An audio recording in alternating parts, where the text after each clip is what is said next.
I've been living out of cars since I was, I guess, 23.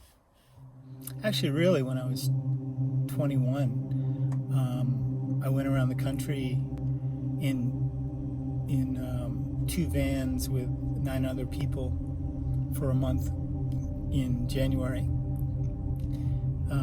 It happened to be between my the 2 semesters of my senior year of college, and I loved it so much that I just decided that what I wanted to do for the rest of my life was just to travel around. So right after graduating from college, I got in a van with 2 other guys and 2 dogs, and we drove from Cape Cod to San Francisco, and where we eventually split up. And I hung out in San Francisco, in Berkeley actually, for about a month and a half, and then I hitchhiked cross country for the first time,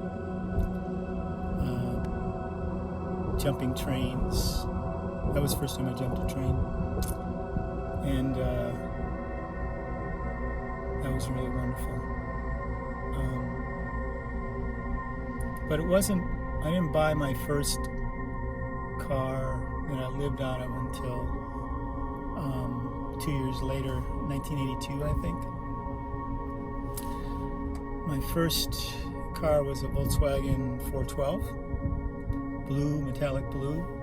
I bought it for $400, and it lasted for 8 months. And in that time, I lived out of it all, in my hometown all summer, and traveled around a little bit, and then I totaled it. Oh well. Until last year, I have only owned Volkswagens, probably more than 25. And the thing is, I've never actually sold a car. I've always given them away or drove them into the ground. My first bus I bought in Florida, in the Keys, for $2,000. It was a 1978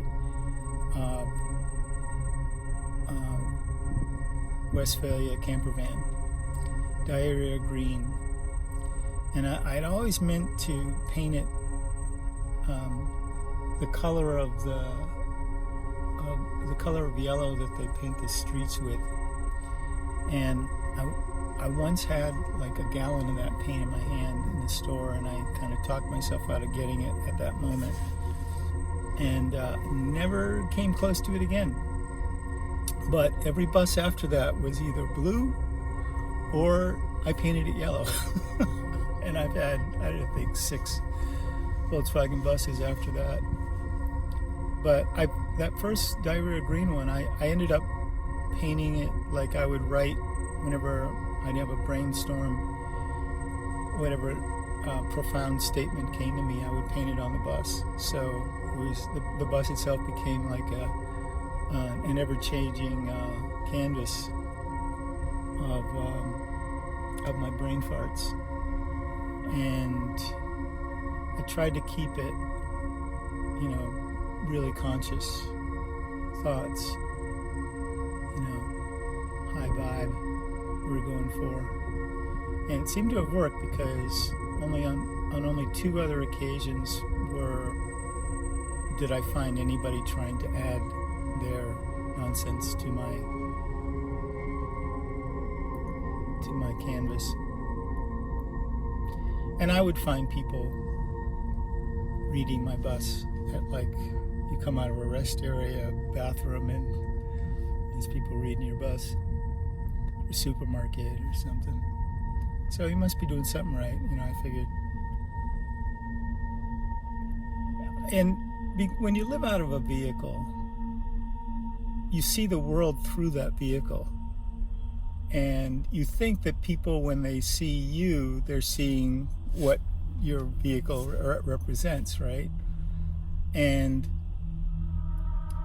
then when you ride in somebody else's vehicle, you forget that people can't quote unquote see you, you know? And when you move on from that vehicle, it's like, oh, I'm not wearing my costume, you know? So this right there, in case you're wondering, is from, it looks like it's a side effect of this cancer treatment drug that I'm taking. And somehow I got really dehydrated, and you know, it takes a lot longer for things to heal. And this has been around for a while, a couple of weeks. So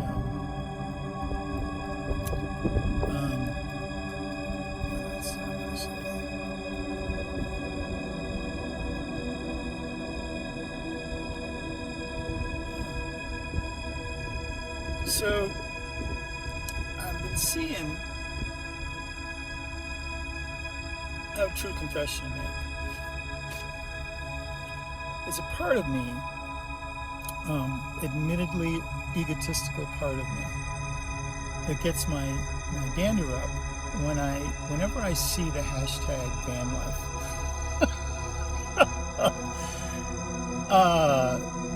And I see, you know, these young couples, and they're hustling in their Sprinter vans around the country, and trying to, you know,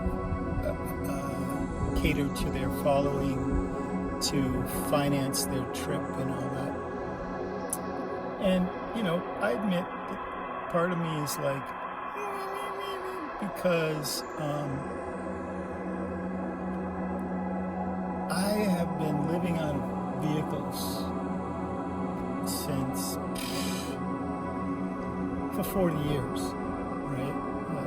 Like the first vehicle I lived out of was my mother's Dodge Dart, and back in 1981, I took care of my brother, who was 6 years younger than me.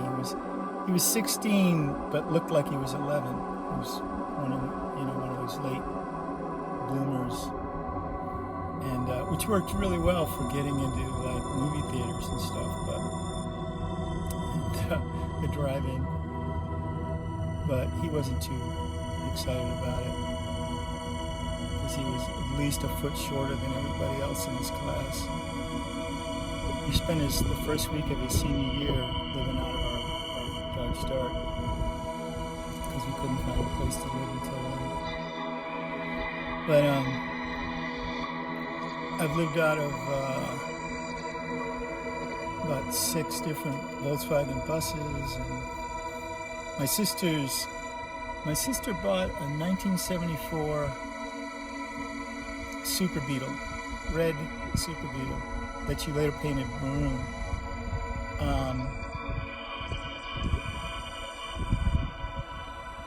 She bought it new in '74, and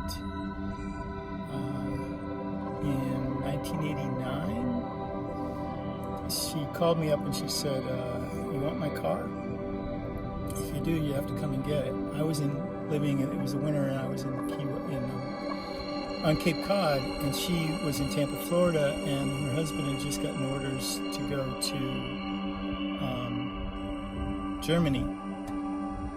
He used to run the Central Command's computer in Tampa, Florida, and he got sent to Germany, and she had to pack up all her 4 kids and follow him over there, and I had 3 days to get to where she was, so I packed my bag and I started hitchhiking, and I made it to Tampa, Florida in 26 hours. And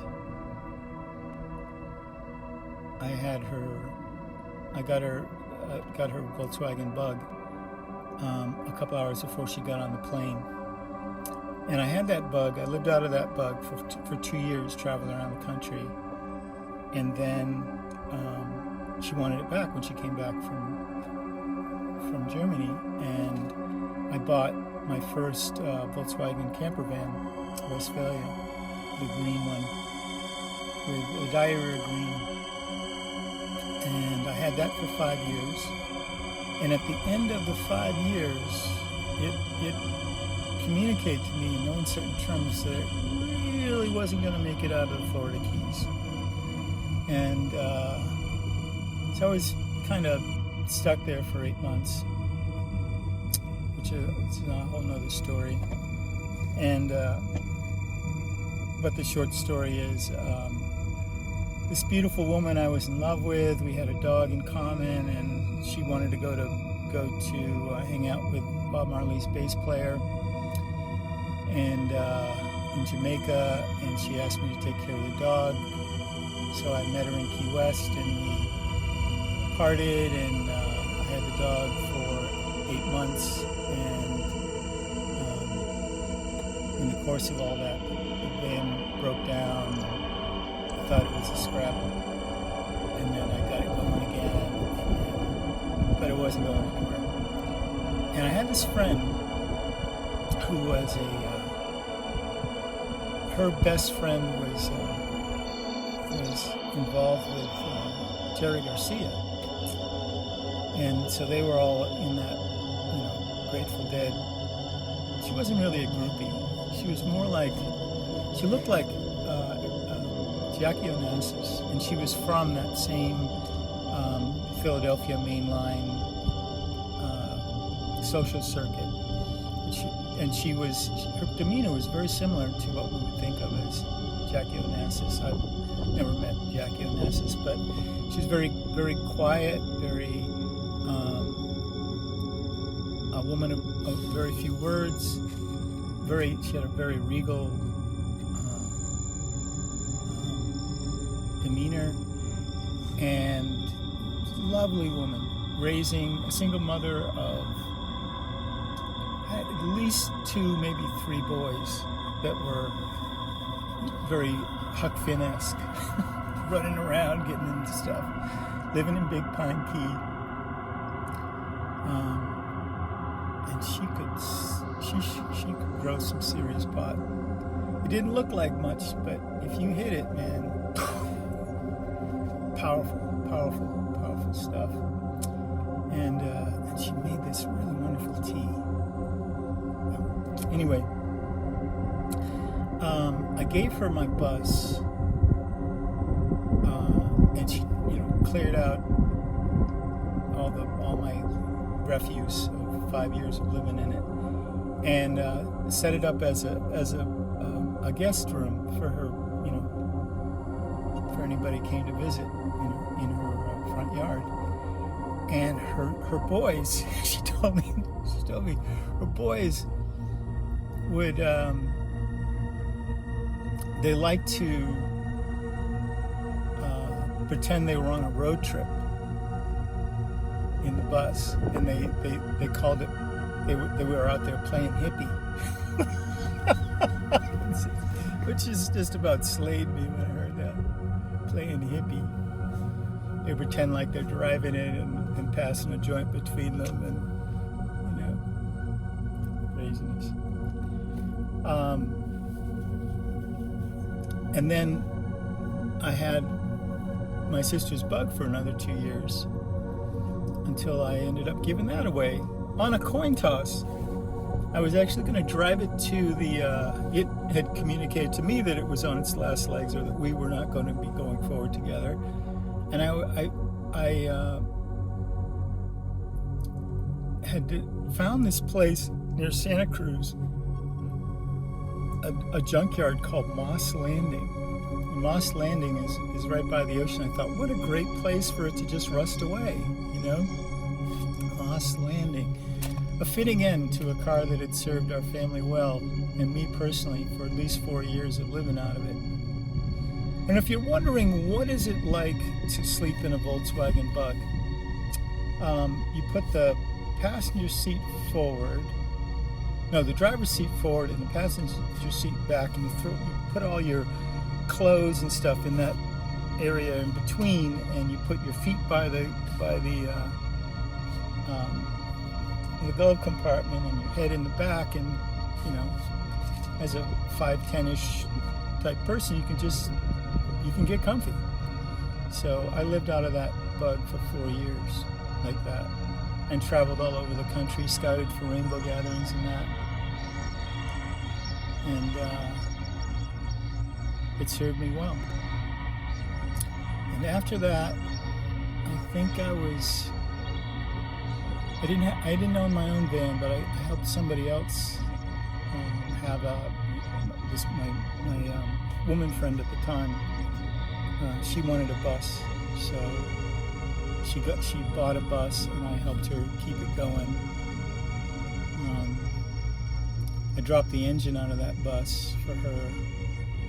She'd had it fixed. She had the engine rebuilt in Phoenix and drove it to LA, and she knew there was something wrong with it, and she called up the guy that had done the work, and he said, well, if you can have a friend take it out and put it on a pallet, I can have the pallet picked up, because there's a trucking company that's in the same place as his car fixing business. And that's what we did. I pulled it out, put it on a pallet I found in the alley in Venice Beach. They came and picked it up. He went and rebuilt the engine again, and 3 weeks later he brought it back to me, and I put the engine back in, which, that was just a sentence. I put the engine back in, just like, you know, I mean, it talk about simplification. You know what I'm saying? Simplification. But I put the engine back in. There on the street in the alley in Venice Beach, and you know, it was raining. I had the back of the engine, back of the van jacked up, and I had a floor jack, and I wheeled it in there, and I pump it up and get the engine up into place, and I'm trying to. There's these splines, you've got to line them up and everything, and I got it in there, but it wouldn't go all the way in, and I'm like, ugh. And right then, this brother comes along. He's like, what are you up to? I never met him before. He's like, what are you doing? I said, I'm trying to get this engine in there. Let me give you a hand. And the two of us were just shoved and finally got this engine in there in place, you know.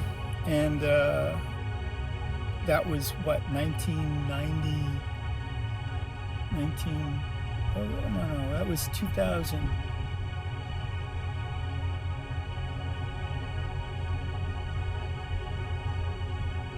Christmas week 2000.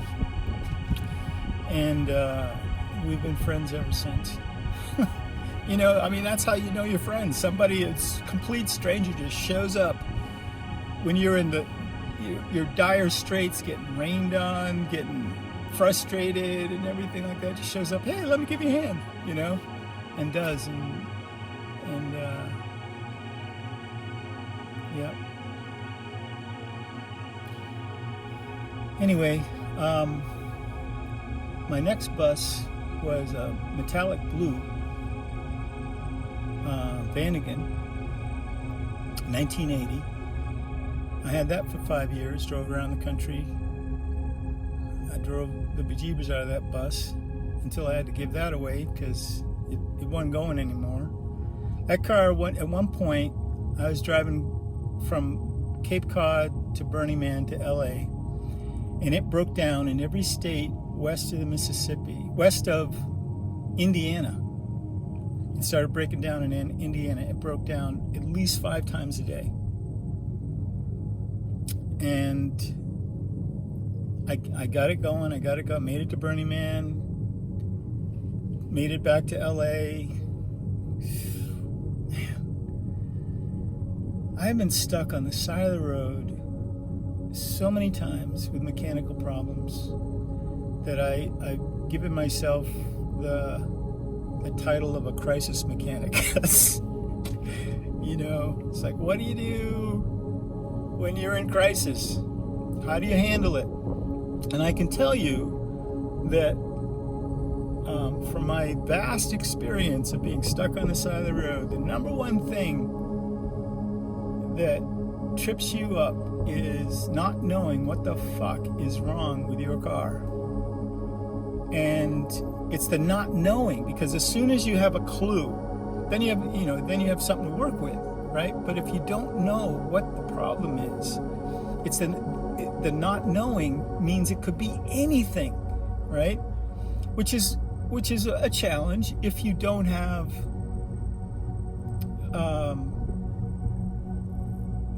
if you have money. It's a challenge, because in that situation your money can't do any good for you, right? If you're just stuck on the side of the road, it doesn't matter what your money is, because the solution is to get to a place where you could have your money work for you, right? You still don't know. You're in the same boat as somebody that doesn't have any money. But back in the day, I didn't have any money. So on top of the fact that I don't know what's wrong with it, it's like 9 times out of 10, it's going to require more resources than I have to fix, you would think.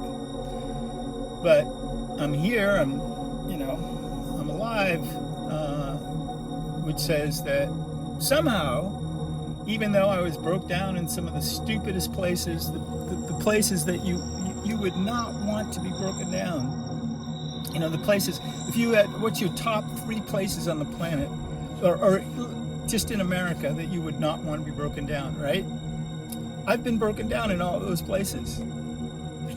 The Everglades, the Bonneville Salt Flats, right? Where's the other one? I don't know. Wherever it was, I was broke down there.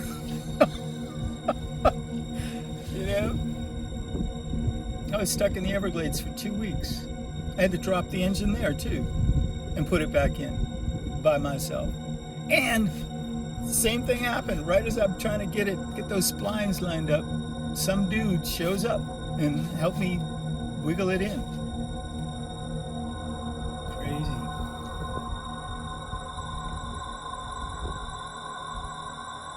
So when in all of those cars, I lived out of them, and traveled around the country and everything like that. And we didn't have no van life hashtag, right? We're just out there. Now they have this term called boondocking, right? Like it's a new thing. The idea is, I guess, you to go out into the wilderness by yourself with your vehicle, and get your solar panels and your whatnot and your Wi-Fi widget. You can get in touch with everybody and stay connected, and we didn't have any of that bullshit. So and we didn't call it boondocking. We called it just getting the hell out. Just getting the hell out of Dodge, man. Getting away from all the noise. Why? So that we could just listen to the silence. Be in nature where you get to watch things unfold naturally without any of the noise and confusion that we tend to bring and create, especially other people's noise. Because every once in a while, I just have to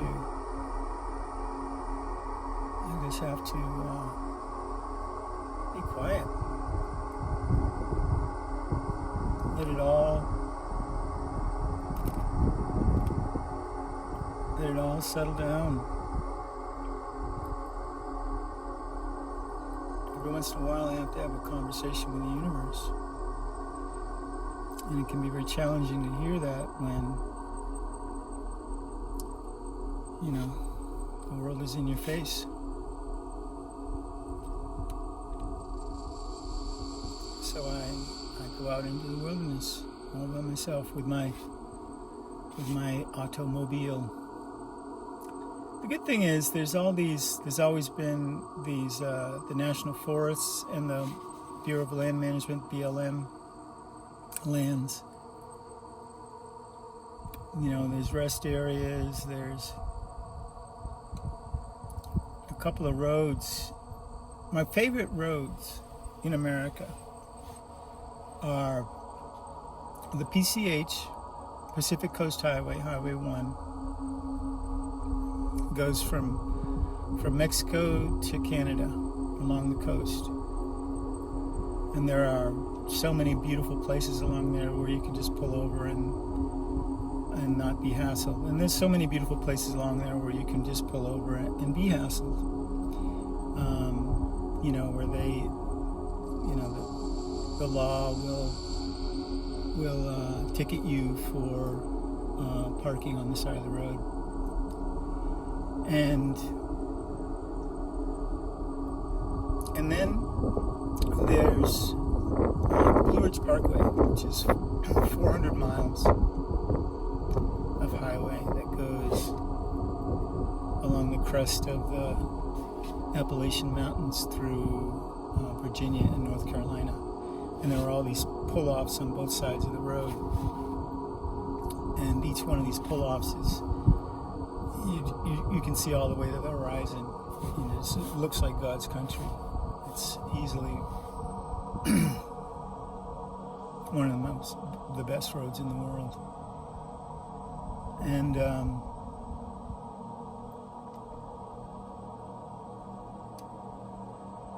yeah. So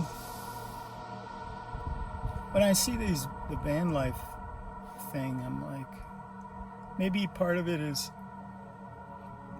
I want some. What is it that I want, though? I want the recognition of all the suffering.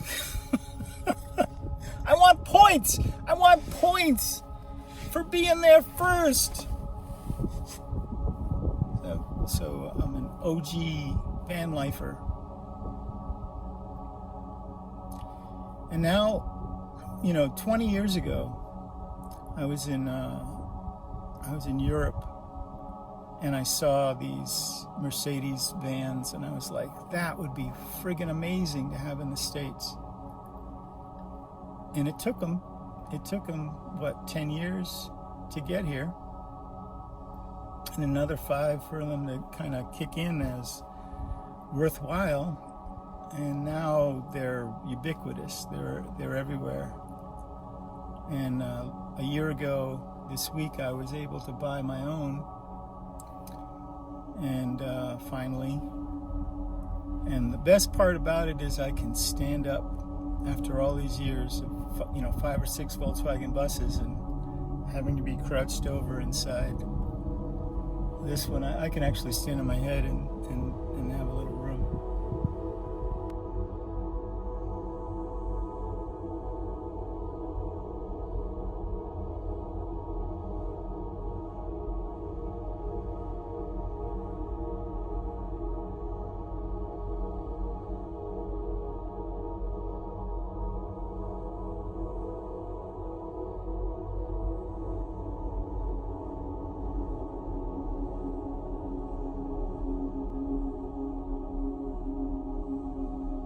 But one of the reasons why I'm making this video is because I want to graduate from the petty resentments, all the petty resentments in my life, and so I'm truth-telling on myself.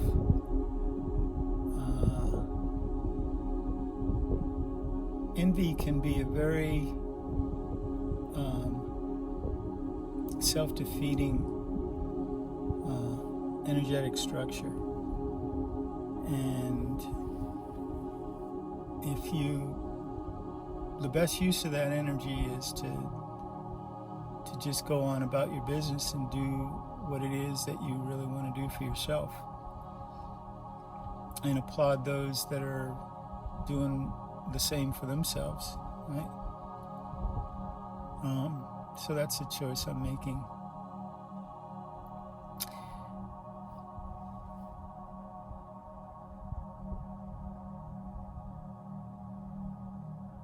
Why do I want to be famous? I have always wanted to be famous for something really good. I wanted to be famous so that I could, I want to be famous for changing the world for the better forever. And while I recognize that that is an easy thing to criticize, and there are those that always go for that low-hanging fruit,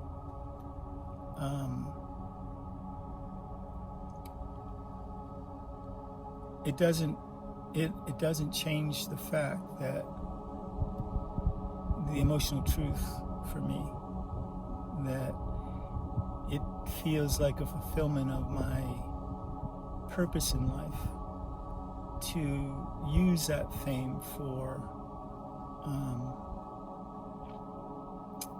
good, to use fame to further my agenda. And my agenda is to, be the best version of myself and employ all of my talents and abilities to help make the world a better place. So that's why I wanted to be famous. I don't know what your reason is, but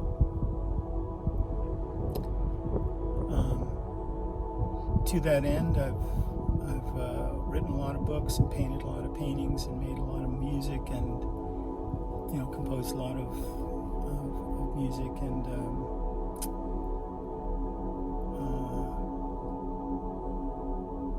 made several movies and cartoon series and hand-painted T-shirts and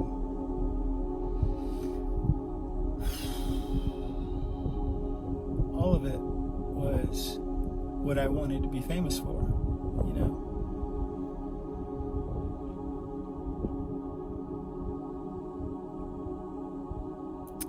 And now I'm 63. I'll be 64 in 2 months. And next month, end of August 26th. And to some people I may be famous, but to most people, not. And most people have no idea that I exist, nor do they have any idea that the work that I've done has been created or is available. And if I died in 5 minutes, most of my paintings would probably end up in a dumpster. And the books would, remain in obscurity.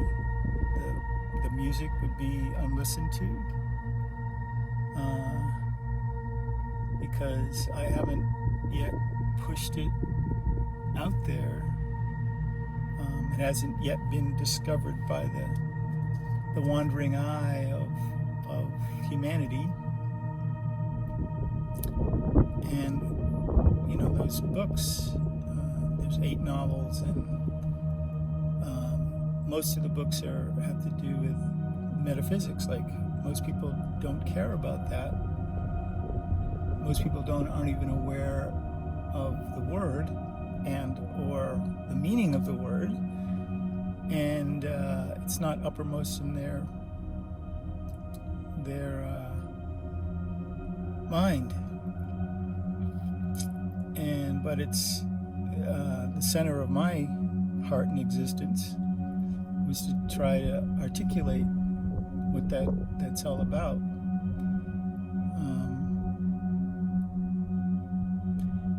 And a lot of my work was designed for an audience, to interact with an audience, and that hasn't happened. I started writing when I was 21, and now here it is, 63, so I've been writing for like 42 years, and I still haven't reached my audience. And the statistics are that it's very likely that I will not reach my audience, right? The chances of the work actually making a ripple in the fabric of human consciousness is, let's just say that the chips are stacked against me, or at least against that happening. And I'm not okay with that. So I'm going to do everything that I can that's, fun and legal to turn that around in whatever days I have left on this planet. And, this is really come into sharp focus over the past 2 years, as I have had several instances where there was a very, very strong possibility that I would be leaving the world pretty quickly. And fortunately, I was able to turn that around, so and now it looks like I'll be around a little while longer, and I feel like the best use of my time is to dedicate to getting the work out there. And so one of the first things that I would like to do is to examine what is fame,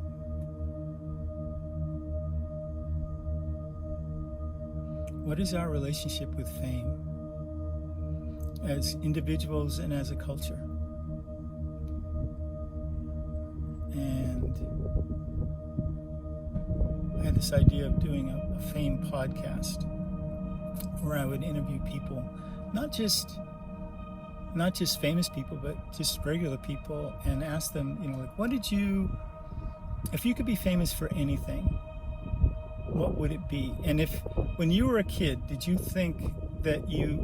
think that you might want to be famous? And if so, what was that for? What did you want to be famous for? And did you ever think about why you wanted to be famous? Like, what did you think that would do for you that you couldn't have without that, right? So that's what I think is really fascinating, especially with people that actually achieve some measure of fame. Because it seems like for a lot of them,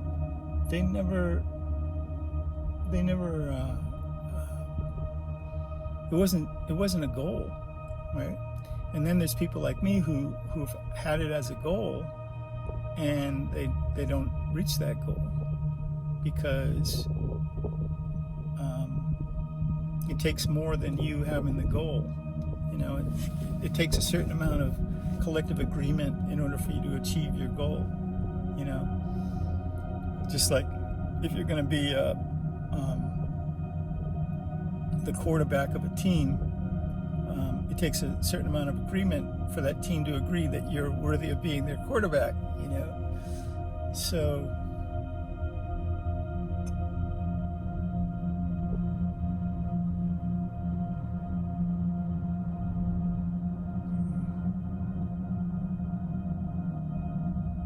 thanks for listening.